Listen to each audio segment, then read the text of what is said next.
My dad works in B2B marketing. He came by my school for career day and said he was a big ROAS man. Then he told everyone how much he loved calculating his return on ad spend. My friends still laugh at me to this day.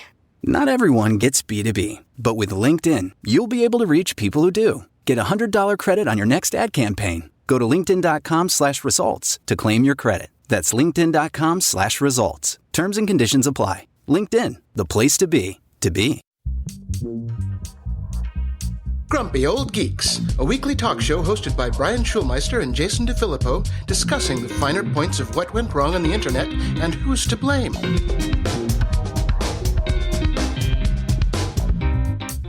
Welcome to Grumpy Old Geeks. I'm Jason DeFilippo. And I'm Brian Schulmeister. We got some breaking news, Jason. Coming Break it to me, Brian. Fresh off the internet tubes.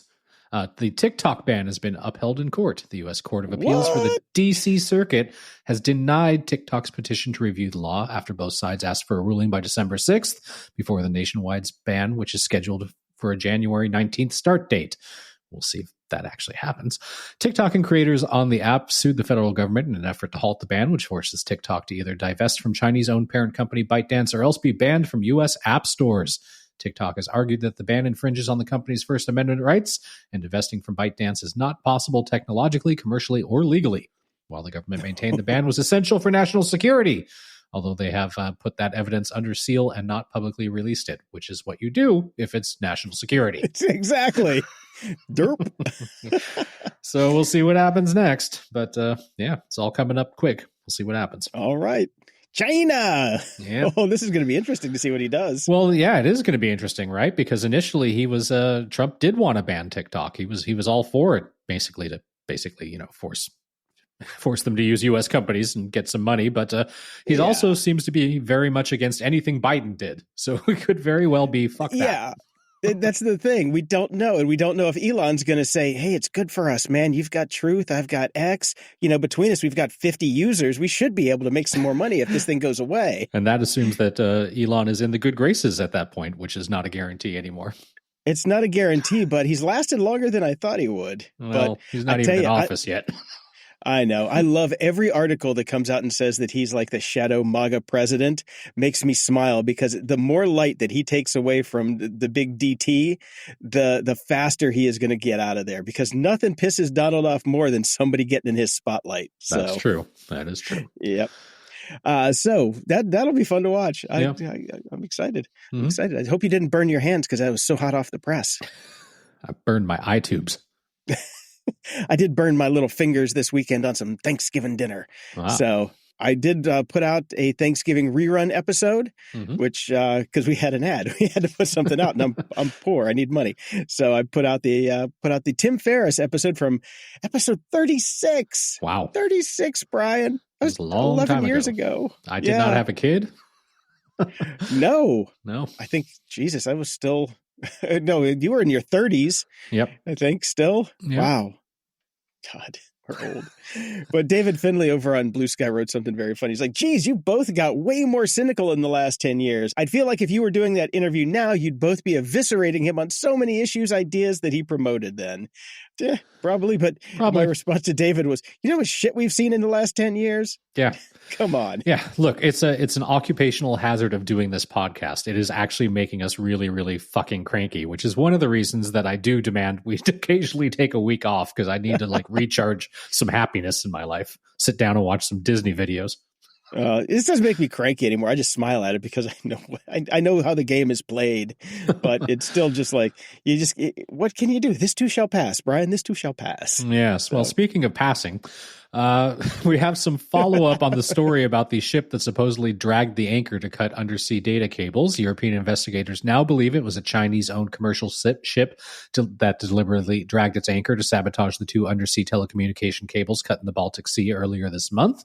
Western law enforcement, however, and intelligence officials have told the Wall Street Journal they don't believe that the Chinese government was involved. Instead, the probe is focused on whether Russian intelligence persuaded the vessel's captain to carry out the operation. For the past week or so, NATO warships from Denmark, Germany, and Sweden have surrounded the 225-meter-long Yiping 3. The ship's Chinese owner is reportedly cooperating with investigators, and the shipper has allowed the commercial vessel to be stopped in international waters.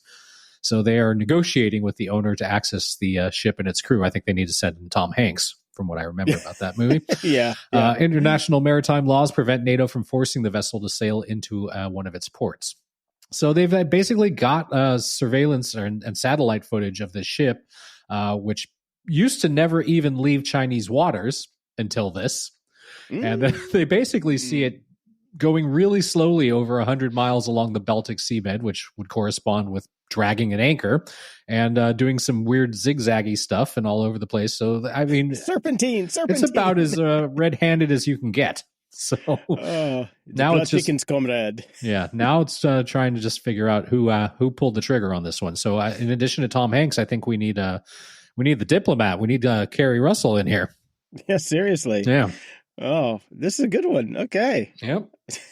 Never would have seen that coming. Now, see, my theory all along was it was the Russians, because we know Elon Musk has been talking to Putin, and guess who would benefit from all these cables going away? Why, Starlink would. Yep. That's what you said before. Yep. Yeah, if we were that kind of show. Yeah, if we were that kind of show making those kind of accusations. Well, we might want to be that kind of show because those kind of shows make that kind of money. That's true. So let's just make them. Fuck it. Elon did it. Yep, Elon did it. But speaking of not making any money, Elon Musk's massive multi-billion-dollar Tesla pay package was blocked by a judge again. Wah, wah, wah. Well, he's a government employee now. I'm sure he'll be rolling in the bucks. Oh, got that Doge money. Yep, that's right. Yes, a Delaware court has once again rejected Elon's massive pay package valued at $101 billion. Delaware Chancery Court Chancellor Kathleen McCormick, who is my new favorite person, ruled it was unfair to shareholders, even though they voted on it again and said, give them the money. That's because they're all yes men. Yes. Yeah. She's being the parent in the room saying, I'm doing this for your own good. You must eat your vegetables. And here, keep the money. Well, I've got a story later on in the show about the Tesla Cybertruck that maybe will make you think he does not deserve any sort of pay package. Yeah. But we'll get to that well, later. Then let's get on with the news, Brian. Okay. In the news,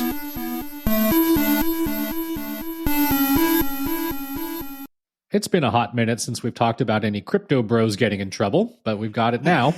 I think it's going to be a long 4 years, Brian.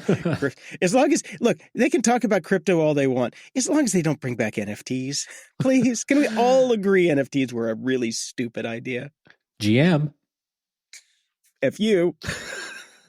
Well, former cryptocurrency leader Alex Mashinsky has pleaded guilty to 2 fraud charges. The founder and CEO of Celsius Networks was indicted on 7 criminal counts in 2023, including charges of fraud, conspiracy, and market manipulation. He entered a not guilty plea at the time, but in a hearing today, he changed his mind about 2 of those original counts. The first is commodities fraud, and the second is a fraudulent scheme to manipulate the price of his company's in-house crypto token, Cell. Reuters reported. Wait. If that's an in-house token called Cell, does that mean it's an incel?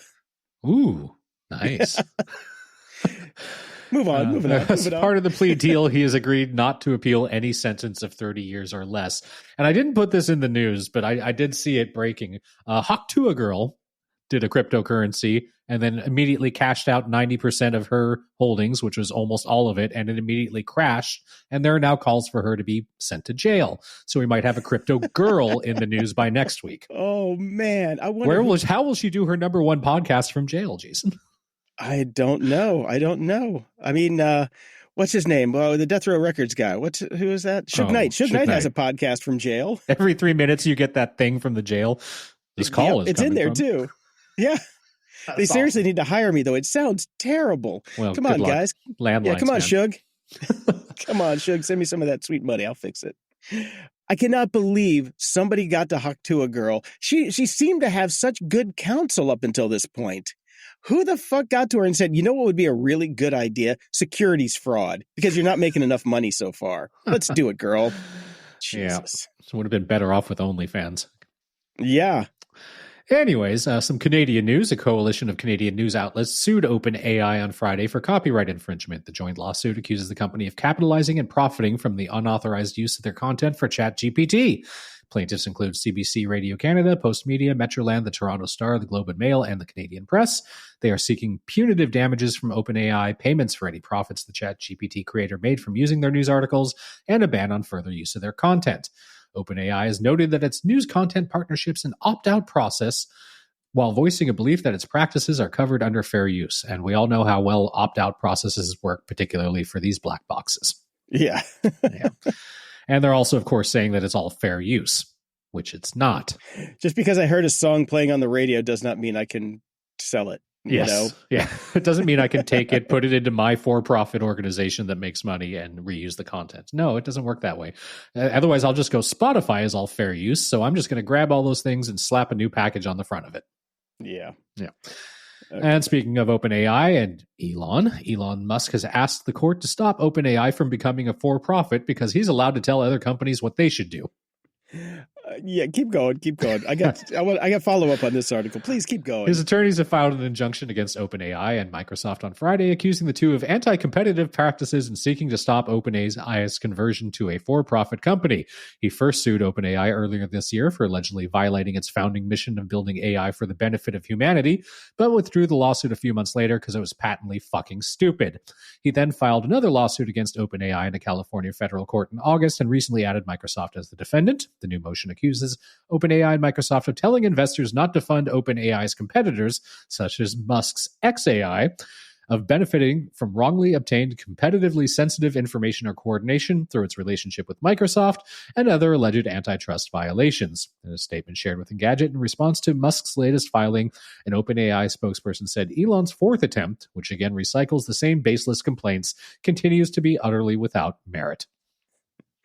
Oh, Elon. Now, here's the funny one that came out this week was Sam Altman is, I don't know what he's thinking at this point, but he came out saying at a conference, at a New York Times conference, that he may turn out to be wrong, but he strongly believes that Elon will do the right thing going forward. He says, it would be profoundly un-American to use political power to the degree that Elon has it to hurt your competitors and advantage your own businesses. And I don't think people would tolerate that. I don't think Elon would do it. Let me explain to you, Sam. Elon is not American. He's South African.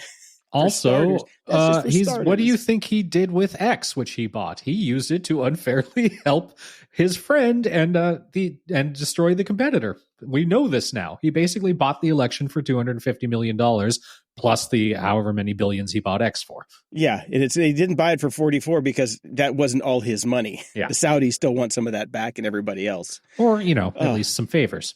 Yeah, when he gets in office. Yes. That's what that whole thing where Elon said, I'm fucked if he doesn't win.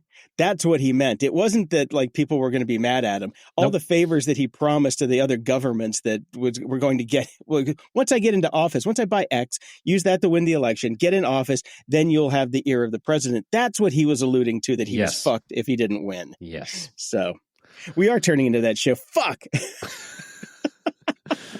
But we're not wrong. Oh, no. Some SpaceX news here. I'm sorry, Starlink news. Indian authorities have uncovered a massive drug smuggling operation involving SpaceX Starlink satellite internet. Police in Andaman and Nicobar Islands seized 13,000 pounds of meth valued at $4.25 billion from Myanmar-based boats. So the deal here is, on those boats, they found Starlink mini devices, which is what they used to communicate, because nobody's looking at Starlink right now because it's so small. This is where all the criminals have gone. The criminals are using Bitcoin, crypto, and Starlink. and Starlink. That's it right now. Yep. Yeah. So. And in, one more story of why Elon Musk just can't let us have nice things, and hopefully the last one for the show.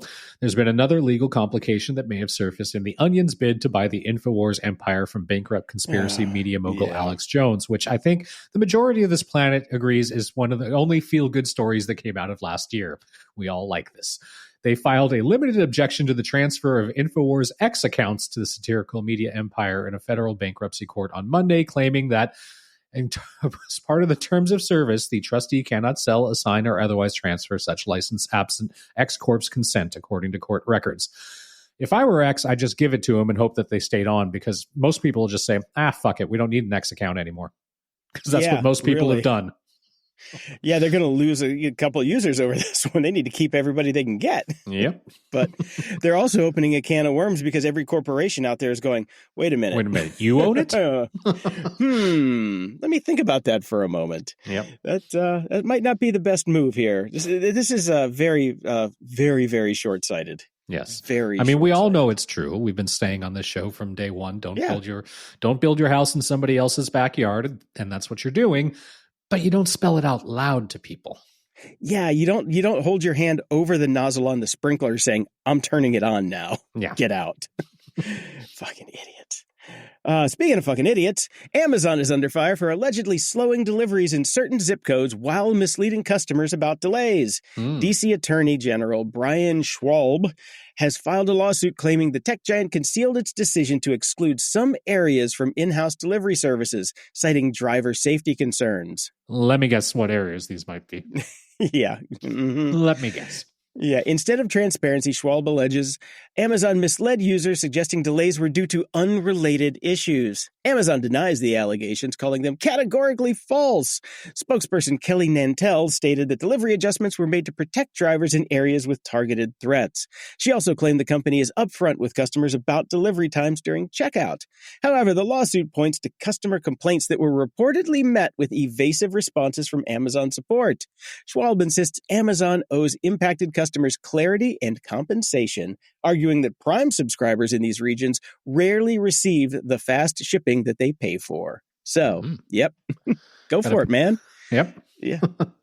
So, and honestly, everywhere on the planet right now is a target for Amazon delivery drivers. I mean, you weren't here because you had moved to Canada by then, but there was a time during the pandemic where these roving bands of robbers were robbing Amazon trains and just ripping the trains apart, taking all the stuff. Then they would get arrested, and because crime is legal in California, they were out by the afternoon back on the train tracks. Some people were getting arrested twice in one day for the same crime.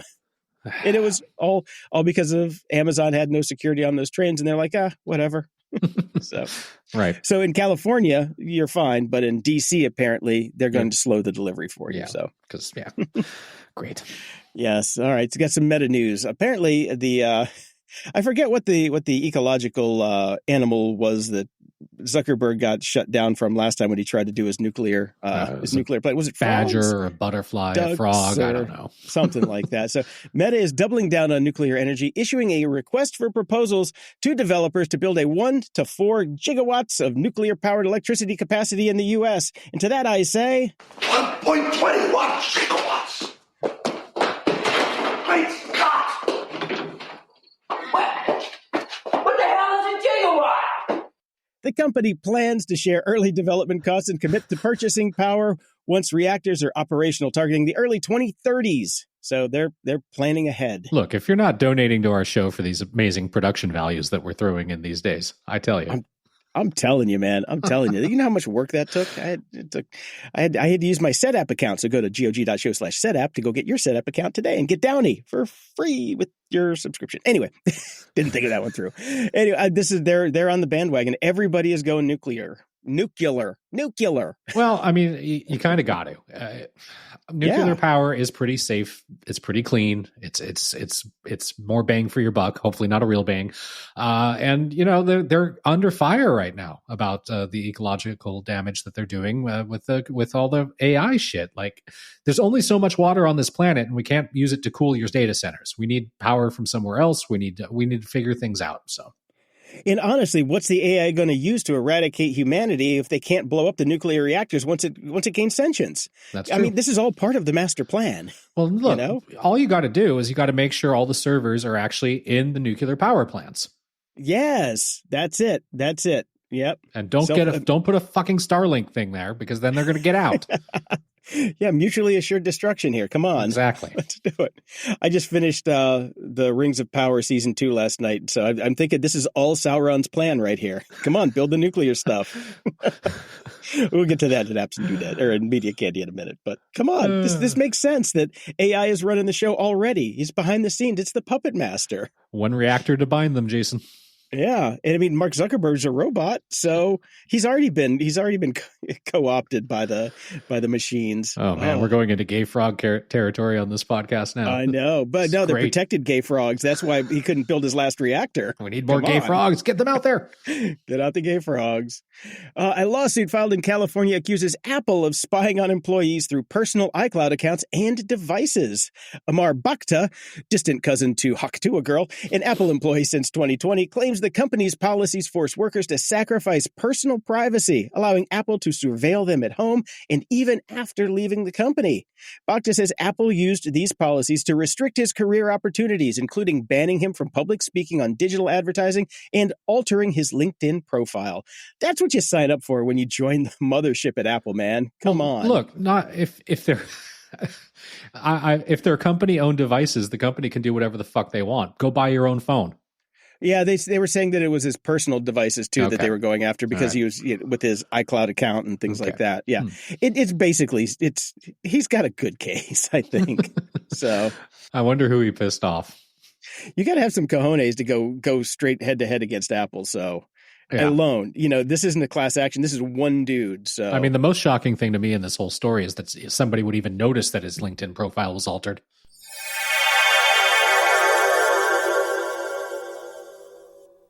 This episode is sponsored by HelloFresh, America's #1 meal kit. With HelloFresh, you get farm-fresh, pre-portioned ingredients and seasonal recipes delivered right to your doorstep. Skip the stress of meal planning, grocery shopping, and last-minute dinner-time decisions. HelloFresh makes home cooking easy, fun, and affordable. No wonder it's America's #1 meal kit. Look, I love the holidays, but let's be real. They're busy. Between work, family, and everything else, finding time to cook feels impossible. That's why HelloFresh has been a lifesaver. Instead of scrambling to come up with dinner ideas, I just pick meals online and everything I need, from high-quality proteins to fresh produce, shows up ready to go. No wasted food, no wasted time. And let me tell you, the ingredients are top-notch. HelloFresh uses sustainably sourced ingredients like farm-fresh vegetables, so you can feel good about what you're eating. Plus, their recipes are a hit with everyone. With 50 chef-crafted options every week, from comforting classics to globally inspired dishes, you'll never get bored. My favorite this week? Ricotta ravioli and garlic cream sauce with zucchini and toasted buttery panko. It's a crowd pleaser that's way easier to make than it looks, and it only takes 20 minutes. And for those extra busy weeks, HelloFresh Market has over 100 add-ons, like quick breakfasts, packable snacks, and even holiday desserts. It's perfect for keeping me on track when my schedule is packed. And oh boy, is it packed. Want to skip a week because you're traveling or just need a break? No problem. HelloFresh is flexible with no commitments. So what are you waiting for? Get 10 free meals at HelloFresh.com/freeGOG. Applied across 7 boxes, new subscribers only. Varies by plan. That's 10 free HelloFresh meals. Just go to HelloFresh.com/freeGOG. HelloFresh, America's #1 meal kit. This episode of Grumpy Old Geeks is brought to you by Delete Me. Let me ask you a question. Have you ever wondered just how much of your personal data is floating around out there on the internet? Well, more than you think. Your name, contact info, social security number, even your home address. Data brokers collect it, sell it, and turn it into a commodity for anyone willing to pay. It's scary when you think about how easy it is for that information to end up in the wrong hands, leading to identity theft, spam calls, or even something more severe like harassment. As someone who shares opinions online, I've become hyper-aware of our vulnerability. In today's polarized world, politically motivated attacks are on the rise, especially around election cycles. Delete Me's research shows the amount of personal data available online has tripled in recent years. There's an average of over 525 pieces of personal info on each person, and it's often available for as little as $5. That's why we recommend Delete Me. It's a subscription service that works tirelessly to remove your personal information from hundreds of data brokers. You sign up, Provide them with the details you want removed, and they do all the heavy lifting. They'll even send you regular privacy reports showing what they found, where they found it, and what they've taken down. Delete Me isn't just a one-time thing. They constantly monitor and remove your information, making it much harder for bad actors to find and exploit your personal details. Take control of your data and keep your private life private with Delete Me. And for Grumpy Old Geeks listeners, you can get 20% off your Delete Me plan today. Go to joindeleteme.com/GOG and use promo code GOG at checkout. That's joindeleteme.com/GOG and make sure you use that code GOG at checkout. Don't miss out on this special discount.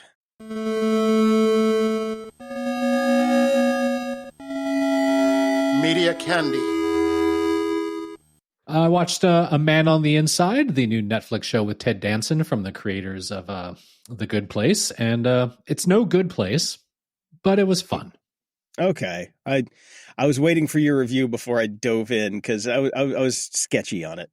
It's not bad. There's a couple episodes that were a little slow. It kind of meandered a bit. It didn't have the big feels or the big belly laughs, but it was good. If you're out of something to watch, it's fun. And I left it satisfied, and I do hope that they don't bring it back. Okay. See, the Good Place had one thing that I really, really enjoyed every season or every episode. Jamila Jamil. I really enjoyed Jamila on that show.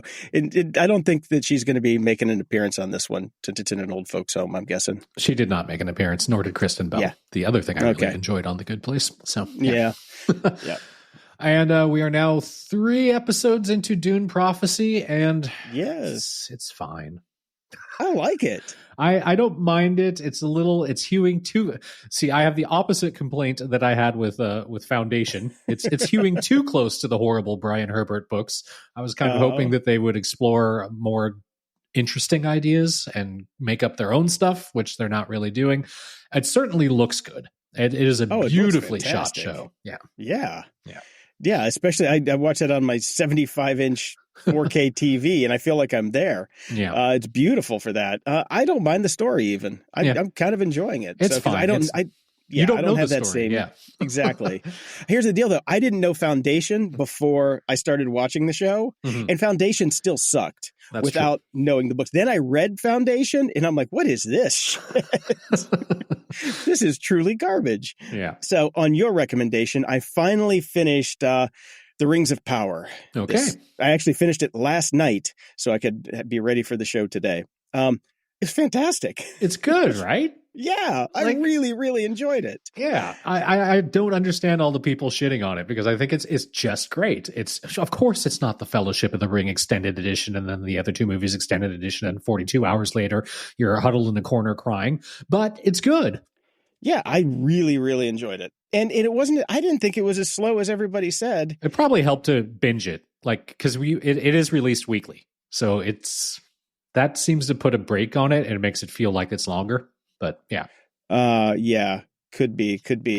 Now the actor that played Arendir, Ismael Cruz Cordova, he's what's his nuts in what you call it, that show that I've been trying to get you to watch. What's his nuts? What's his nuts? In whatchamacallit? With starring Jamil Jamal. I give up. Oh God. I have no idea what show you're talking about, obviously. Actually, I might be wrong. Never mind. I thought he was in Interview with a Vampire. Oh, okay. I am trying to watch that. I got to get on that. God damn it, I am wrong. It's not even him. It's not him. It's Jacob Anderson. They look very similar. They look extraordinarily similar. They got the same eyes, the same.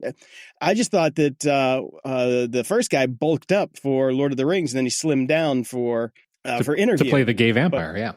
Yeah. No, I mean, trust me, they look very similar. They both have striking. They both are very striking. Okay. So I thought he was Louis. It's like, oh crap, he's not Louis. But I tell you what, the guy who plays Louis is awesome, and the guy who plays Arendir is awesome. So yep. You know, it was easy. It was easy. And this is the one where there was so much time in between watching both of them that I thought it was the same guy. Now, there was a problem with Lord of the Rings Ring of Power where since I did watch it back to back to back, they changed up the actor that played Adar. I did not notice that because I waited a year and a half between seasons. That's what I'm saying. See, so memory is a fickle little bitch. It is. Actor Joseph Mowley, he quit after season 1. And here's the thing. So now, when I hear these things, my radar goes up. And he basically said on he left his goodbye post on, back then it was Twitter, I believe.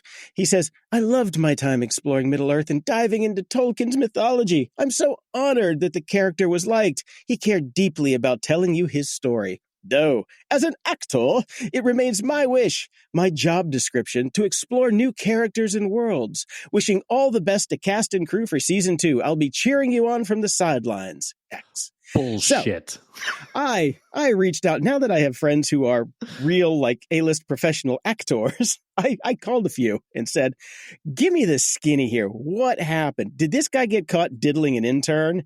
And they said, possibly. Here's the thing. Here's the thing. I understand leaving a show after it's been running for about 10 plus years. Nobody leaves a successful show after the first season. Christopher Nobody. Eccleston. Well, Chris Eccleston left Doctor Who. He was a total idiot. And he knows it. But this one, so with something of this caliber and this budget, this guy was locked into basically an indentured servitude contract that he couldn't fart without production's approval. Yep. For 3 years, or at least 2 years if you're watching at this point. So this is not something that was this mutually agreed upon. He's like, "I'm just going to leave and go explore my actordom." He was either shown the door because he was a pain in the ass to work with and nobody wanted him around. He did get caught diddling an intern and they decided to sweep it under the rug. Yeah, that's about it. Okay. One or two possibilities. Fair enough. Yeah, he was either an asshole to work with or they're just like, "Okay, please get out of here." Because production is generally not going to switch up actors in the middle of a series unless it is a really big issue, period. Right. And, this little blurb on Twitter does not have the ring of truth at all. He did not quit to go spend more time with his family. Okay. We all know that's not true. So anyway, moving on. Great show, though. Yeah, it is a great show. I like to watch some of the seasonal baking shows that come out on Food Network with the kid and the whole family. They do the Halloween ones, Halloween Wars and all that. And they do the Christmas cookies and Christmas baking competitions, et cetera, et cetera. And then, a perfect confluence of things came together to make the best show ever that my son enjoys the most out of all of them. And actually the production values on it are so high, it is pretty striking. Son is a huge fan of Harry Potter, and they have unleashed this year Harry Potter Wizards of Baking. And it's phenomenal. It's all done on the sets in London that they kept up that you can tour. We went to see them when we went to London 2 years ago. I had a great time there. And it's just very well done. They're on the third episode now. It's airing on Food Network. And then the day after it airs, it comes out on Max streaming, which is how we watch it. And boy, it's a lot of fun. It's a great show to watch. They just have a blast doing it. And they're all like super fans that are involved. And it's really cool. It's a good time. And is JK involved in any way? Because I'm guessing there's going to be no trans fats involved. Absolutely not. No, she has nothing to do. Look, Max has bought the IP rights to this, and they have wasted no time in making and putting out these shows. Because the other thing that we discovered that had also just come out is Harry Potter Hogwarts Tournament of Houses, which is basically just a trivia game that they put out, and it's also a lot of fun. And my kid fucking nails it. Like he gets everything that's like through book 5 because that's where we're at right now. Because your kid's in college now, I'm guessing, because it's been that long, right? Feels that long. My kid? Yeah. Third grade, dude. Oh, man. It feels like he should be in college at this point. Geez. I'm not financially ready to pay for that yet. I've got some investing to do before that. GOG.show/donate. Yes, please. Oh, that sounds fun. I'm not a bacon show kind of guy, but I've been going back and watching the next Food Star Network star, whatever it was. Do you remember that? It ran for 14 seasons, and I never got into it because I wasn't watching the Food Network then. Right. And it's just one of those shows. I was never a big Bobby Flay fan. It turns out it was a really fun show. So we're kind of binging those. They don't have them all up there on Max, but they've got a bunch. Oh, and I did forget to mention that Helen Mirren is actually hosting the trivia tournament show. Guess what I'm watching tonight? Exactly. It's worth it just for her, man. I love Ellen Mirren. Me too. Oh, great. The Traders Canada Season 2 just wrapped up this week. Mm-hmm. Solid season. Out of all the traders, it is definitely the most polite. Of course it is. It's Canada. They're so fucking polite. It's ridiculous. But they do have the worst faithfuls of any Traders season across the globe. And if you go to the Traders website, it is ridiculous how many countries this show is in. It's in like 25 countries at this point. It is a juggernaut. But it was good. It was really good. I enjoyed it. I can't wait for England and the US are coming up in January. So I got my popcorn. I'm ready to go. I hear the U.S. version will be hosted in the White House. That's Survivor, dude. It's both. What traders will survive? Oh, wait, no, there's another show I'm watching that actually is even better for that one. House of Villains. It's another reality competition show. I think that's definitely more White House. Ups and doodads. I have a bone to pick this week, Brian. Mm-hmm. I guess I have a bone to pick every week. Just some financial issues have been going on lately, and it's been rough times. And I was looking at my bank statement this morning, trying to figure out what I can cut, what I can't cut. And I just noticed there were a couple charges that were like, those are very large and very unexpected. And the first one was for like $120 from Descript. And I'm like, wait a minute. I didn't get a notice that they were going to rebill me for this next year, and I didn't get a notification after they billed me that they had billed me. And then I found a couple other ones, a couple other different software packages. If I'm tempted to just call and cancel just for that alone, because that is some seriously unethical shit. I love it when I get a notification from a company that says, hey, your subscription's coming up. It's going to end next month. If you would like to change your subscription or update it, here's a link to do that. Yes, it's how one should do business. Yes. Yeah, and Descript, I still keep going back to, it was, I think one of the founders of Descript was one of the guys who started Groupon. So that there's not a whole lot of ethics going on there already. Yeah. But don't quote me on that one. I just have a feeling that was one of the guys at Descript. And I'm not a huge fan of the service, but it does what it does somewhat decently. So I still use it every now and again. But now I'm just pissed off at them. I'm just really pissed off at them. But there's so many of those. Just check your bills, folks, because there are things that you set up ages ago that are still going to rebill you on a yearly cycle that they never tell you about. And if you're not looking, you can miss. Yeah, especially if you don't have a lot of disposable income at the moment. That's why I miss. I'm like, wait a minute. That was my health insurance bill that you guys just fucking canceled. Thank you, assholes. But who weren't assholes this week were Adobe. What? Adobe of all people, I think they see the writing on the wall that they need to turn a new leaf over. Right. I got a new gig that I have to use Premiere on, and I don't have Premiere because I was getting the bare bones Adobe deal that I could get for the photography and the podcast tools, which was still like $28 a month, $29 a month. And I'm just like, Jesus, that's a lot. Yeah. I know, for Photoshop, Lightroom, and the podcasting tools that they just came out with. Just the podcasting tools are $10 a month. I'm like, Jesus Christ. But thank you, Cyber Monday, because I actually got all of the Adobe suite now with the podcast tools and Photoshop and everything for $2 less a month than I was paying currently. So all right. I re-swizzled and I saved $24 over the year. I'm very happy about that. Well, Adobe did something right. It's a miracle. That's what I mean. And they did all the refunds in real time. Before, that was one of the things that they were getting dinged in court for, was that, okay, when you do a refund, it took forever to get back and sometimes you didn't get your money. They do that shit in real time right now. They're like Johnny on the spot. We're like, we do not like the Department of Justice, so here's your $24. Right. It's like, prorated to the cent. Like the minute that you get a refund, they're like, they got these guys with abacuses in the back going, oh, give them an extra cent just in case we're a little late. Yeah. So that was nice. I still like the Affinity tools. I use those for half of my work, but there's some things that you just need Photoshop and Premiere for. So right. That's what I got to say about that. OpenAI's Shipmas. Have you heard about this, Brian? I have not. So for the 12 days of Christmas, they're actually releasing new products every day. So on the first day of Shipmas, Sam Altman gave to me. Chat GPT Pro, which will cost you like $240 a year, or no, it's $240 a month or something like that. Let me see here. I think It's a lot of money. Yeah, No, $200 a month. Yeah. It's $200 a month. Yeah. But they finally released their first, the names are so stupid.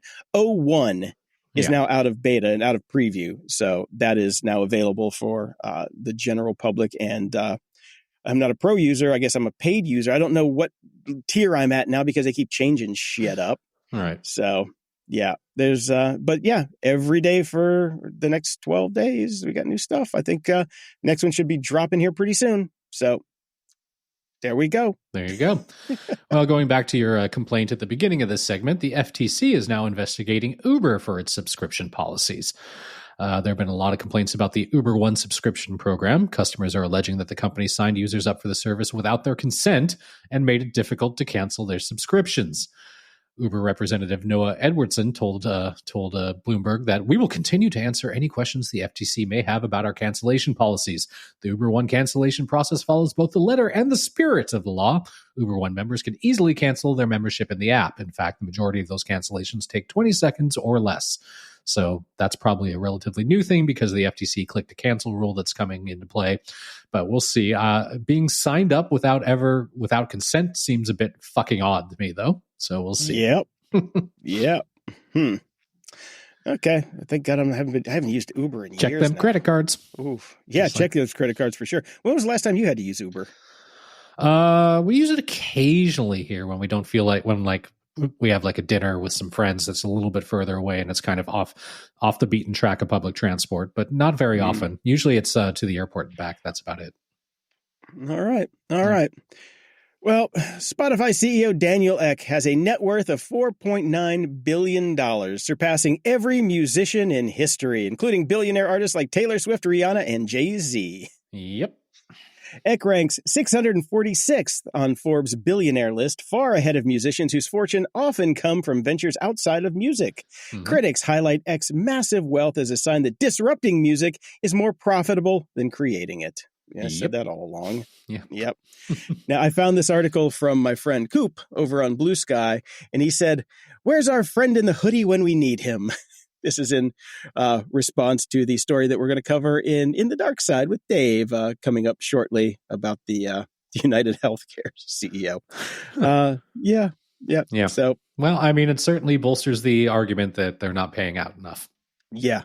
No doubt. Mm-hmm. I saw in I forget where I saw it. Somebody was showing their Apple Music payout versus their Spotify payout. Yep. And it was like 477 plays versus like over 5,000 plays on Spotify, like 477 on Apple Music, 5,000 on Spotify. And they got more money from Apple Music from those 477 plays than they did from the 5,000 plays on Spotify. Yep. Yeah. And they've got, and don't forget, Spotify has that new 1,000 stream limit now that you have to do before you get even a cent. Yep. It's one of the reasons we've switched to Apple Music in the house. So, yeah. Oh, I didn't know you did. That's good. Yeah. We all of our streaming devices now do Apple Music. Awesome. Yeah, I've been using them for a while. It is my go-to. So, fuckers. Anyway. Walmart has officially closed its $2.3 billion all-cash acquisition of TV maker Vizio. Now, I've had a ton of Vizio TVs over the years. And why have I had a ton of them, Brian? Because they're they basically suck. Disposable. That's right. Shit quality, cheap price point, falls apart at like about 15 seconds after the warranty expires. They're garbage TVs. But they're why cheap. They're cheap, and why did Walmart buy them? Well, because it's Walmart. Advertising. They want to be able to reach their customers more easily, because what do people go to Walmart to buy? Big fucking TVs. So does not surprise me one bit. Nope. I thought somebody else was buying them previously, but I guess that fell through, and now they've gone to Walmart. All right. Well, yeah. All right. And it is winter time here, Jason. I had to shovel for the first time this morning. But this is absolutely my favorite story of the week. Cybertruck owner complains about snow blocking his headlights. Tesla's Cybertruck, the most obnoxious trend to emerge in America's current midlife crisis epidemic, is most famous for just being hideous to look at. The latest TikTok video to go viral about Elon Musk's baby might be the most ridiculous yet. And yes, the Cybertruck design has basically a shelf right in front of the headlights. And when it snows, the snow builds up in front of the headlights, thus blocking them. And if it ices over, it ain't falling off when you're driving. Fun. This is amazing. There ain't no snow in Elon land, maybe. Well, that's the thing. I was wondering, was it ever even, it would never would have had this test because, Texas, that's it. Texas, Southern California. Well, he's mostly pulled out of SoCal now, right? So I think so. I think it's mostly in Texas. But yeah, this is pretty awesome. You should Google it or take a look at the story. It is unbelievable. There is a big shelf right below where the headlights are, and it just fills up with snow. Man, I was sitting next to one at a stop sign or a stoplight the other day. You can see from from several feet away how misaligned those panels are. They're cockeyed. The seams are not straight at all. And I'm like, quality control just is non-existent. What a piece of shit. And it's really jarring to see them here in Toronto. There's like a handful of them around, and because it snows in Toronto. Well, yes, I haven't seen them on the road since it started snowing. I'll tell you that. Yeah, but they're so big and ugly, and people tend to have smaller cars here, especially downtown Toronto, because the streets weren't built for SUVs. They're a lot smaller. And when you see one tooling around, you just go, God damn, what an asshole that person must be. And it's a visual trick too, because I've got a Jeep. And my Jeep is bigger than a Cybertruck. Mm-hmm. Granted, I have a big Jeep. You have a big Jeep, yeah. But it's not the biggest Jeep. It's not like a Gladiator. Those are bigger than mine. Right. I've got a 4-door Wrangler, and I look down on the Cybertruck, literally and metaphorically when I drive by. So yeah, it's they're just garbage, man. They're everywhere here. When you come back, you wouldn't believe it. I see like 10 a day now. Great. It is, yeah. Welcome to Doucheville.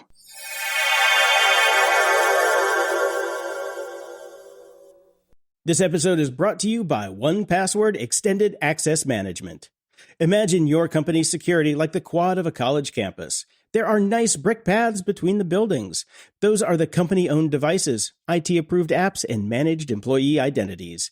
And then there are the paths people actually use, the shortcuts worn through the grass that are the actual straightest line from point A to point B.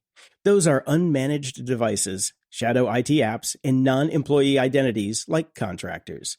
Most security tools only work on those happy brick paths, but a lot of security problems take place on the shortcuts. 1Password Extended Access Management is the first security solution that brings all these unmanaged devices, apps, and identities under your control. It ensures that every user credential is strong and protected, every device is known and healthy, and every app is visible. 1Password Extended Access Management solves the problems traditional IAM and MDM can't. It's security for the way we work today, and it's now generally available to companies with Okta and Microsoft Entra, and in beta for Google Workspace customers. Check it out at 1password.com/grumpyoldgeeks. That's 1password.com/grumpyoldgeeks. This episode is brought to you by Mint Mobile. You know that feeling when you find a fantastic show or a killer song and you just have to share it with your friends? That's precisely how we feel about Mint Mobile. Why? Because Mint Mobile gives you premium wireless service for just $15 a month when you snag a 3-month plan. Yep, you heard it right. $15. Think about it. Wireless prices are ridiculous these days. But with Mint Mobile, you don't have to overpay.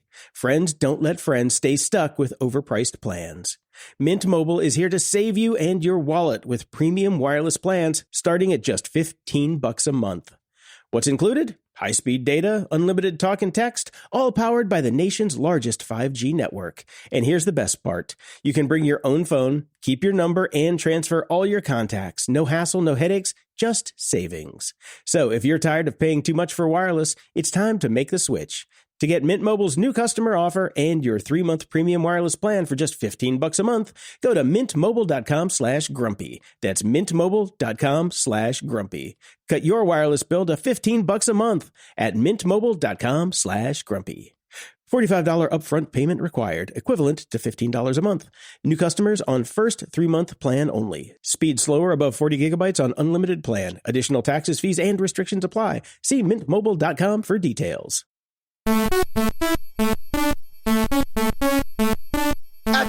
library. Well, now that people are on Blue Sky, myself included, and it isn't just a John Scalzi novel in and of itself, I took your recommendation and got his latest book, Starter Villain. And what a delight that was. Wasn't it delightful? It was a truly delightful book. I highly recommend this to everybody. It was fun. Yeah, that's all you could. That's really all it is. It was just a fun, short novel. I loved it. It was fun, and it was short, so it was a quick read, which was great. Which means with having the week off, I've actually read 2 books for this one. I went back to the Trusted First Contact series by Peter Cowdron, and I read one called Cold Eyes. And I have to say, I think this has been my favorite one of them all. This was a little bit longer than most of his are, but it was definitely a really enjoyable sci-fi book. Wow. How are you not done with these yet? They're all different. They're all completely different. But I mean, how does he keep making? He's got so many of them. I don't know. He lives in Australia. He just sits there and writes in beautiful weather and doesn't worry about snow building up on his Cybertruck. There you go. All right. Because it was mentioned twice on the show, Beacon 23 by Hugh Howey. I grabbed the audiobook of it. Mm-hmm. Yeah, I don't know how they would have gotten 2 seasons of his show out of this either. Right? It's kind of like, okay, it was decent. It was short. It was okay. Fine. It was a nice little story. Not too much meat on the bones. And no, not at all. Yeah. Definitely not enough for more than 2 seasons of a series. No. That's for sure. I mean, 1 season I can see, but 2? Jeez. Well, look, I looked at the synopsis of the show online where you see, all the different episodes, and there's an awful lot more people in it. There are people in different beacons that are nearby, and they're flying back and forth between the beacons, and they're talking to each other, and hey neighbor, how's it going in your beacon over there? And none of that's in the book at all. They turned it into a universe. Okay. Yeah, it's a dude by himself going crazy. Talking to his rock friend. Yeah, exactly. Okay. Well, Oxford word of the year for 2024 is brain rot.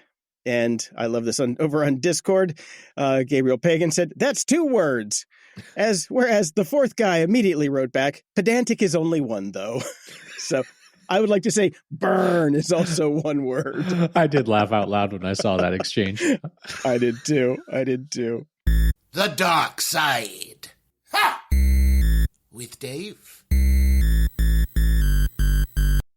Welcome to The Dark Side with Dave. Podcast superhost Dave Bittner decodes all things cyber on CyberWire Daily, exposes deception with Joe Kerrigan on hacking humans, dives deep into privacy with Ben Yellen on Caveat, breaks down industrial cybersecurity on Control Loop, and even brings the laughs on Only Malware in the Building. Hello, Dave. Hello. Happy post-Thanksgiving. Good to have you back. Well, thank you. I am well stuffed with Thanksgiving food and at least a week's worth of leftovers, so I'm feeling pretty comfortable, ready for a nap. But here we are. Awesome. Our leftovers are long gone. We did the thing that this is me personally, what I look forward to for Thanksgiving is you take your stuffing, I like sweet potatoes. Some people like mashed potatoes. Basically, you make a ball with some turkey in it, you turn it into a thing, and you put it in your waffle press, and then you make a sandwich out of it. Use that bun for the sandwich and put some gravy on it. Oh my God, I love it. The post-Thanksgiving waffle is so are you using the dressing as the bread mayonnaise part? Oh, that's the mayonnaise. You make the sandwich. You make the waffle is the bread, and you put some turkey in between, put some gravy on it, and then chomp it like a big old sandwich. Okay, yeah. Sure, yeah, that sounds good. Yeah, we have a little mini waffle maker that's about the size of a hamburger bun. So make a couple of those, and then so good. Yeah, that does sound good. I could go for that. Mm-hmm. If you got some leftovers hanging around, hit it. See, I like the Thanksgiving meal so much, I don't feel the need to change the form. I just continue to have the same exact meal a couple times in a row. I like variety. Yeah. Mm-hmm. Well, Star Wars Skeleton Crew came out. I think we're 2 episodes in at the moment. Did you get a chance to see it, Dave? I watched them last night with my family. Yep. All right. Yep. What'd you think? I very much enjoyed them. Enjoyed them. I'm kind of torn a little bit. I kind of feel the same way about it that I felt about Star Trek Prodigy, in that I'm not sure exactly who it was made for. It's not kiddie enough for the kid market that they're kind of going after, but it's not adult enough for not kiddie market. So it's kind of trying. It's only 2 episodes in. I got to give them time to get their footing here, I guess. Yeah. I'm not entirely sure what's happened yet. I liked what I saw. It looks good. The kids aren't as annoying as they could be. it was interesting to see a planet in the Star Wars universe that was such an affluent suburb. Apparently, the entire planet is an affluent suburb. Right. I like the meta references of the kid is playing with what is obviously a Sith and what is obviously a Luke Skywalker-esque toy. Yeah, it was interesting. So I'm curious to see where it goes to. Obviously, the first 2 episodes were set up. We're getting to the meat of the show now, so we'll see what happens. Yeah. I think to me, it's just such a Spielbergian nostalgia trip. Like there's so many nods to that kind of storytelling and that era of storytelling. And it just works for me. It pushes those buttons and I'm having fun.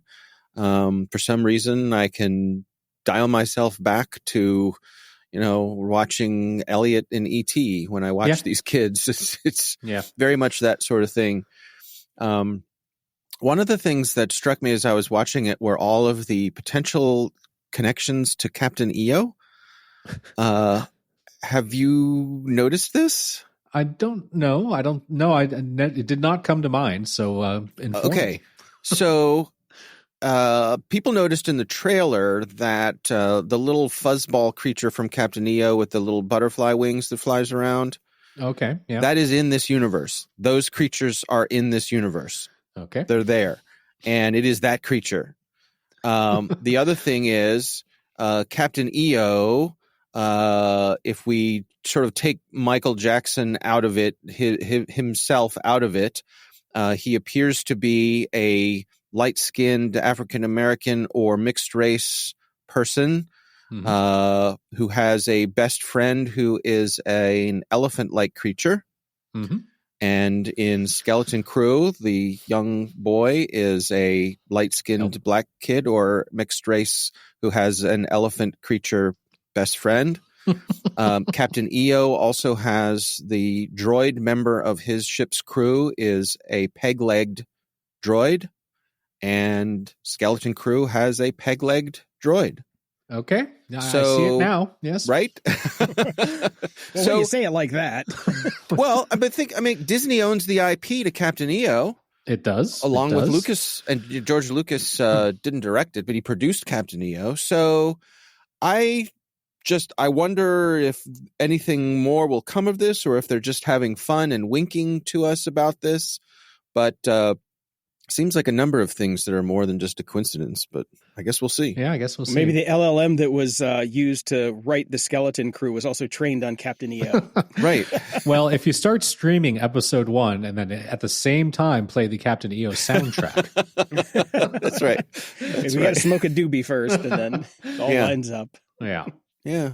But I'm enjoying it. This is the kind of Star Wars that I'm having fun with these days. Like I think we talked about it before. It's low stakes Star Wars. Yeah. It looks great. There's nothing cheap about it to take you out of the story.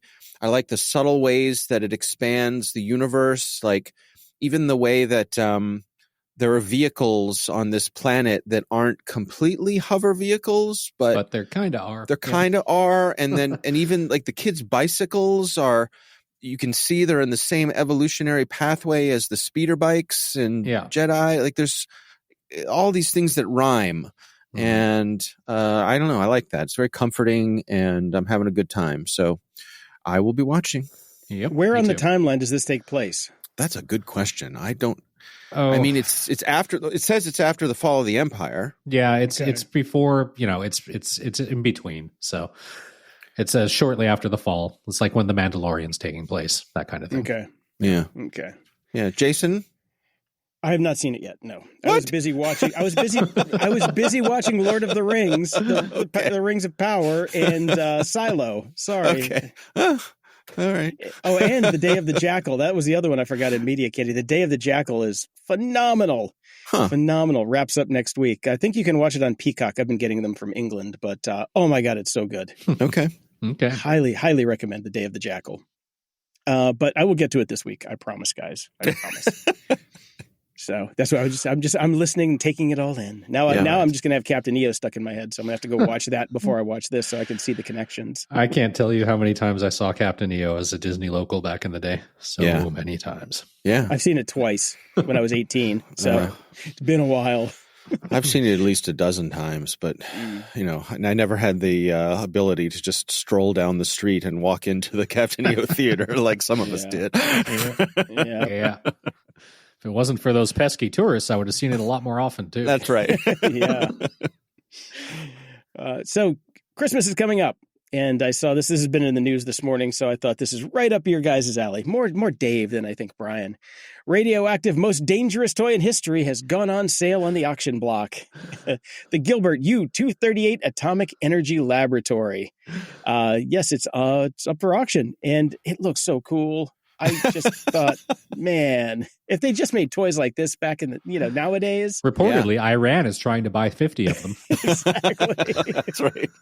They're currently the highest bidder on eBay. Yes, it was discontinued in 1951 over safety and material concerns. You think? Experts say its radiation risk is comparable to a day in the sun.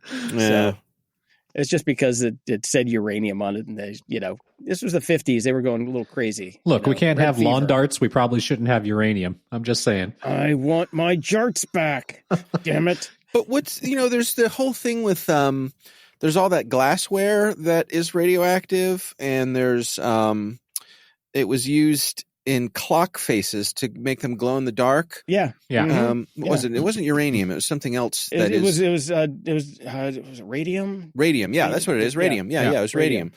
Right. Yeah. And they use it on gun sites too. I just remember you can get a Glock with those on the gun site so you can sight at night. Right. And the ladies who worked in the factory where they put they died because they were licking their paintbrushes that were used to put the radium on the clock faces. But I have seen reports that if you have a radium clock, don't put it too close to your bedside because they do emit in not insignificant amounts of radiation. And I guess the inverse square law is your friend when it comes to these sorts of things. But definitely, it's funny how they. I keep my phone stuck to my head at night, though, so my phone will block all the radiation from the clock, I'm sure. Right. What? As you slowly microwave your brain? Exactly. Yeah. Sure. Yeah. What the heck? It's in degrees. It's a race against time as to which one of these things are going to kill you first. Look, I'm just going to say that Jason and I have dabbled in much more self-damaging behavior by choice than we will ever get from these things. Yeah. It reminds me when I was, probably a teenager, my grandfather, who worked in the steel mills, was a collector of many, many things and kind of a bit of a pack rat. And one of the things that he had somehow collected through his work in the steel mill was little bottles, let's say a little bottle that's 3 inches tall and 1.5 inches in diameter, little clear bottles with black caps on them, but they weren't plastic because these went back before plastic. They're probably, Bakelite or something like that. Mm-hmm. But each bottle had a different metallic element in it from the steel mill. Mm-hmm. Cool. And they were hand labeled. So it was like, iron and manganese. Right. But then you get to things like mercury and and he gave this to me, so I had them sitting on my shelf for a long time, and some of those metals are very reactive and probably should not have been sitting on the shelf of a young teenage boy's bedroom back in the day. Look, you could die, you could become Spider-Man. Who knows? Right. Yeah, exactly. Yeah. My dad used to do all sorts of chemistry experiments in my grandparents' basement, and he blew it up one time because there was something that was burning. He's like, I wonder what happens if you put water on it, and he spit on it and blew up the basement, and he had no eyebrows and things like that because he was into rocketry. So they were trying to literally make rocket fuel out of all this stuff down there. Wow. Yeah, it's back in the day, man. Sometime in the same time, 50s, probably. My father has a toy from his childhood that he still has. It's a little, I guess the best way to describe it is it's a steamroller. But it's probably 2 feet long, probably 1.5 feet tall. It's a steamroller on the front, and it has 2 big, like old-timey farm wheels on the back, like old farm tractor wheels. Yeah, on the I know back. what you're talking You know about. what I'm talking about? Right. Yeah. But it is a steam-powered engine in there. And my father tells me the story about how they used to put water in this thing, and then they take old newspapers and stuff them in the little firebox, light it on fire, create steam, and ride it around the living room. Yeah. What's wrong with that? Simpler times. When he was like 7. What could possibly go wrong? Right. Fire, superheated water, not to mention the thing weighs probably 75 pounds. But don't run over the baby, Come on. That's all you got to know. Yeah. He still I guess this is why you had lots of kids back then. Let's go play trolley problem. Right. right. Yeah. It's a neat little toy. I suppose someday it'll be mine. I don't know. Yeah. I saw a thing. The thing about this is this reminded me of something I saw on one of the social platforms. It's like back in the old days, they taught us how to, fix a carburetor. And now they say the labels on the car, don't drink the battery juice, Right. Don't eat. Yeah. Yeah. So. Right. It was a greater time. I think. Anyway, moving on. So I'm sure you guys have seen this everywhere in the news. United Health CEO Brian Thompson was fatally shot outside a Manhattan hotel, and the manhunt is on for the guy and who we mentioned earlier about in the story about Daniel Ek. So the thing about this that brings it home to tech is, my God, the people of the internet are vicious. They're vicious. And if you go to I'm going to see what the new numbers are on the United Healthcare. Oh my God. So the first time I saw this, it was on the news, right? The afternoon after it happened. And the United Healthcare Facebook group post where they say, we are saddened by the loss, blah, blah, blah, had 13,000 laughing emojis. And people thought that was newsworthy because they are such a hated company. So I checked it yesterday and it was 46,000. I just looked right now. We are now up to 81,000. Wow. People laughing at the death of the United Healthcare CEO. Mm-hmm. Now, I think Chris Rock probably put this best when he said, And I'm not saying he should have killed her, but I understand. So that seems to be the consensus of the internet. Now, some of the comments that they had to take down because they left the Instagram post with the comments open somewhere. Sorry, but my insurance and medical don't cover thoughts and prayers. Mm-hmm. My empathy is out of network for this one, and our apologies, but bullet wounds are only covered under our Platinum Plus package. So yeah. I saw one that said, all jokes aside, it's really effed up to see so many people on here celebrating murder. No one here is the judge of who deserves to live or die. That's the job of the AI algorithm the insurance company designed to maximize profits on your health. Bingo. Look, I was very frustrated this morning when I had to get up and actually shovel snow because it fucking snowed and it's cold and I had to go shovel it. And then I went, oh yeah, I have healthcare that I don't hate. Right. What a joy it is to be in Canada, shoveling snow and know if I get a heart attack, I will be taken to a hospital and I will be treated free of charge and I will be perfectly okay. And I will not have to worry about all these things that are obviously coming to a head. This is definitely a sign of frustration and anger, as if Trump getting elected wasn't enough. I mean, holy shit. Yeah. People are pissed. Here's what I wonder about this. I've been thinking a lot about this. And obviously, it's a terrible thing that this person got murdered and, you feel for his family, especially. Mm-hmm. Yeah. Again. And I'm not saying he should have killed her, but I understand. So what this makes me think of is Columbine. In that, when Columbine happened, it opened the world to the idea of school shootings. Mm-hmm. And ever since, school shootings are a plague. Thing. Yeah. And they were not before, and now they are. Mm-hmm. And it's just a normal thing. And so what I can't help wondering is, with people's frustrations at not having any power against these companies that keep getting bigger and bigger and bigger, mm-hmm. Is this going to be the relief valve of society's frustrations that people are going to just going to be a thing that people start taking shots at CEOs. Watch out, head of Verizon. Yeah, and it's not just companies. This could be a full-on the first shot in a class war easily. People are pissed off at billionaires. Mm-hmm. Yeah. They're pissed off at these people who have everything and they have nothing. You know, it is difficult to live with nothing, and you're powerless. And if you can get some little modicum of power back, killing the CEO is not going to change the policies of that company, but it's going to make one guy feel better. Actually, it seems to have made an awful lot of people feel better, which is a sign. Yeah, a little bit. It made them feel a little bit better, like there was a little justification in the universe, but it's not going to change anything is the problem, except for the worst.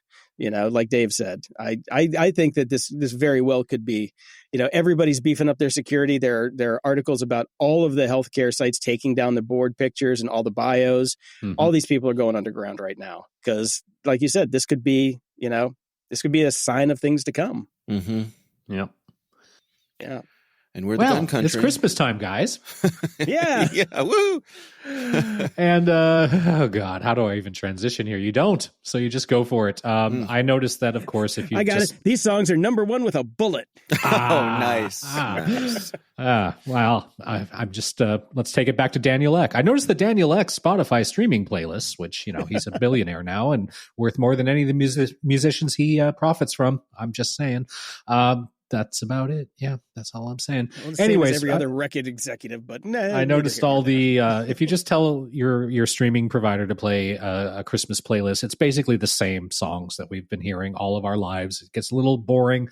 So in the show notes this week, I've included some alternative playlists that are out there, including the 80ish alternative Christmas playlist, Indie Christmas, the no alternative 90s alt rock Christmas, a classical Christmas, which is all classical music. It's very good in the morning.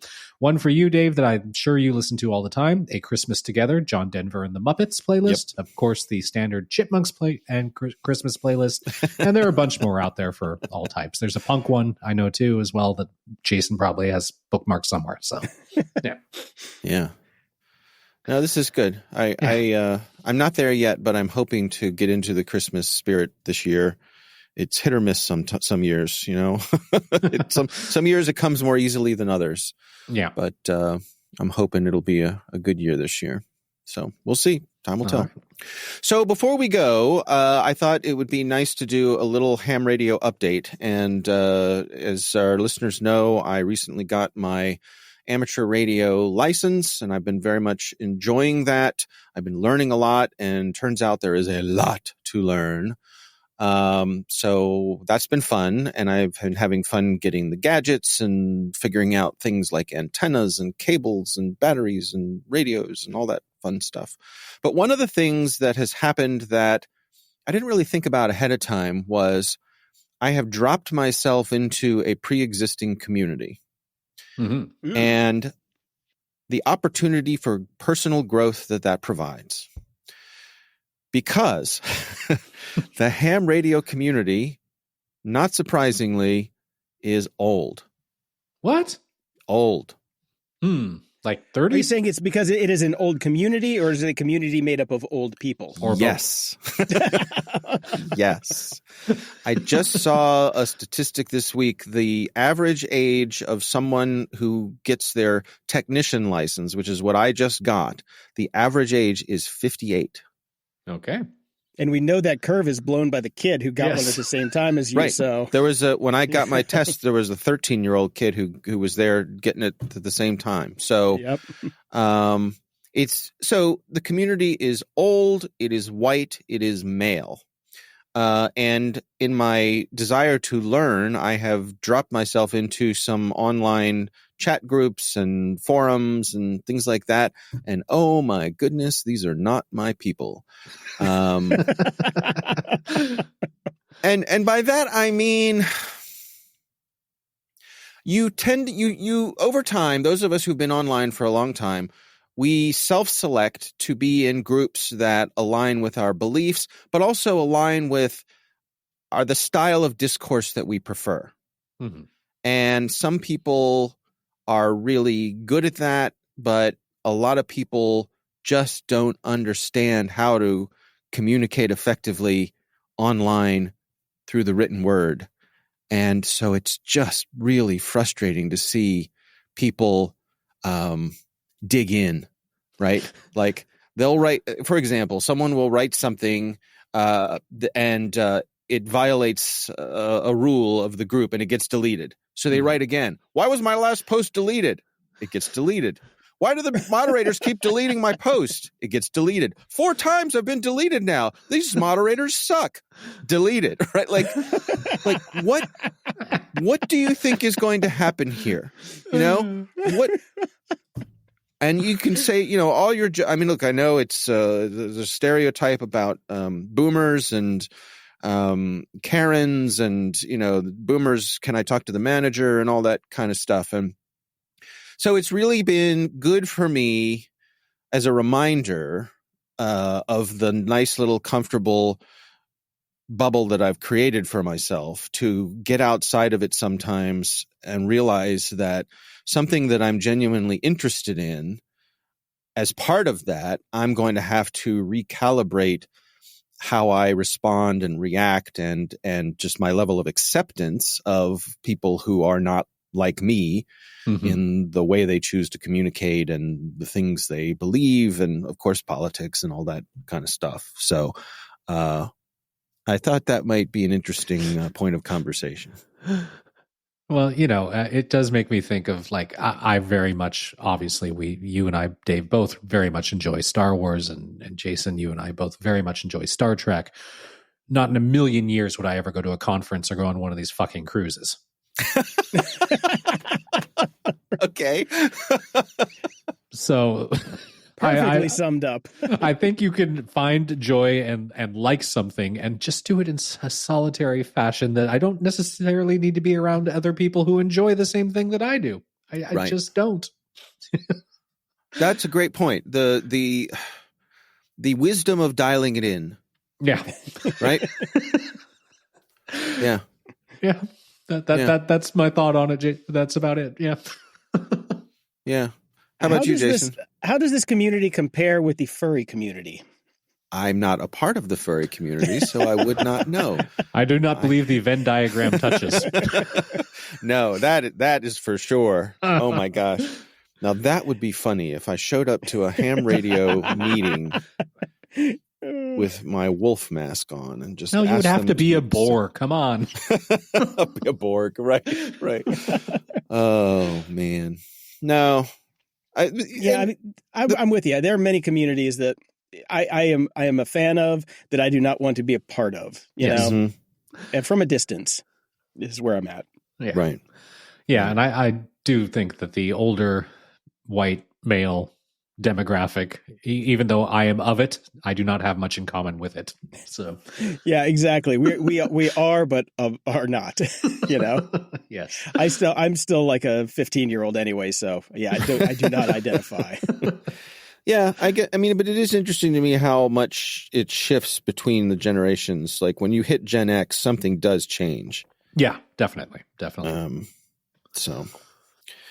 All right. Well, I will continue to be on the air, studying for my next level of amateur radio license so I can talk to more people all around the world, and looking forward to that. But be careful what you ask for, and True. do the wisdom of dialing it in. Well, and Dave, you have the patience of a saint. That helps. Not always. You see, my impatience tends to come out when I'm alone, right? Right. So I'll take it out on myself. I will bang my head against the desk when no one else is around. I don't take it out on other people. I'll go and scream into my pillow, right? and then I'm fine. Fine. Yeah, we sort of understand that, but then again, Jason and I started the show primarily to do it in public. So yeah, right. It's good. It's good to have a place to let it out. Yes. Closing shout outs. Over on Patreon, we've got some new subscribers, Jesse, Lucas, and JSM 1955. And a big bump from Wayne, and a very nice letter, Wayne. Thank you very much. And from the Legacy 10, as we're calling it now, I guess, Brian. Paul, Lonnie, Joe, Terry, Michael, Andy, Darth Cat, Mike, Marie, and Robert. Thank you all so much. Thank you all so much. And over at PayPal, we've got Jens, David, Judge, Levi, Charlie, Jonathan, Florian, Thomas, Nicola, Simon, and Kendall, who gave us a big old $200 donation. Thank you so Kendall. much. Thanks, Kendall Dude, Roy. Thank you. Oh, appreciate that, brother. And over at the tip jar, we've got Gabriel, woohoo, Sarah, Matthew, and Adam. And over on merch, Kareem bought some stuff over at shop.gog.show. And just so everybody knows, over on Patreon, if you sign up for a little teeny bit of money, $3 a month, you get the show early, ad-free, and in high definition. And if you want to sign up for the whole year, you get a few percentage points off. So hit that up and buy some of our stuff over at shop.gog.show. There will be new shirts coming soon. I'm almost done with my next round, so. All right. I got to get on that too. I've been lazy. Yeah, you've been saying that for a month. I know. As Christmas time's coming up, I'll have some downtime. We'll see. Sure. And Wayne from Patreon did mention he sent us a review. So we got a 5-star review a long time ago in Los Angeles, far, far away. It's a dark time for technology. Although box tops has been destroyed, technology has driven developers from their hidden bases. Evading the narcissistic tech bros, a small group of freedom fighters led by Jason DeFilippo, Brian Schulmeister, and Dave Bittner have established a podcast in a desperate search for sanity and cash. Let's not forget the cash. The evil Lord Dick Musk, obsessed with destroying everything good about technology, has dispatched billions of dollars into the far reaches of the internet. This podcast is funny and on point for tech news, neat gadgets, books, films, and TV. Plus, they got Dave Bittner, super host, for like 7 minutes a week. Hey, good half hour. If you don't listen and support, then I would guess you are an agent of the tech bros. So thank you so much, Wayne. Thank you so much. And a big thank you to Terry. Terry sent us basically a guerrilla version of the Shatner short, which we asked for with the correct music in it. Yep. This is Terry from Essex, England. He says he's been a listener since we were grumpy young geeks, and he's an audio geek. And thank you so much, Terry. This you replaced all the proper feels where they belonged. Yeah, I watched it, and basically, if I would have seen that the first time around, I would have had chills, and perhaps they might have gotten a little musky in the room, a little, not Elon Musky. That would make me cry too, to be fair. That would make you cry too. But it was with the right music. It was so fucking spot on. It was great. Yeah. Thank you so much. I wonder if we can get in trouble if we post that on Patreon. I mean, they'd have to pay to know. Well, guess what, Patreon subscribers? You're in for a treat until the lawyers show up. Unless any of you happen to work for Paramount. In which case, shut the fuck up. Yeah. Cop didn't see it. We didn't do it. There you go. Until next time, I'm Brian Schulmeister. And I'm Jason DeFilippo. Thanks for listening to Grumpy Old Geeks. Get all the links and goodies from today's episode at gog.show/676. Want to keep the grumpiness alive? Toss a few bucks our way at gog.show/donate. Every penny helps keep the show on the air, and we mean that quite literally. Love the show? Share it. There's a share button in your podcast player. Use it to spread the grumpiness to friends, foes, and everyone in between. We'll love you for it. And swing by gog.show to join our Discord and chat with us and other show fans. Got thoughts, feedback, cool links? Hit us up at gog.show/contact. And hey, don't forget to leave a 5-star review at gog.show/review, and we'll read it on the show. Oh, and guess what? We've got GOG merch.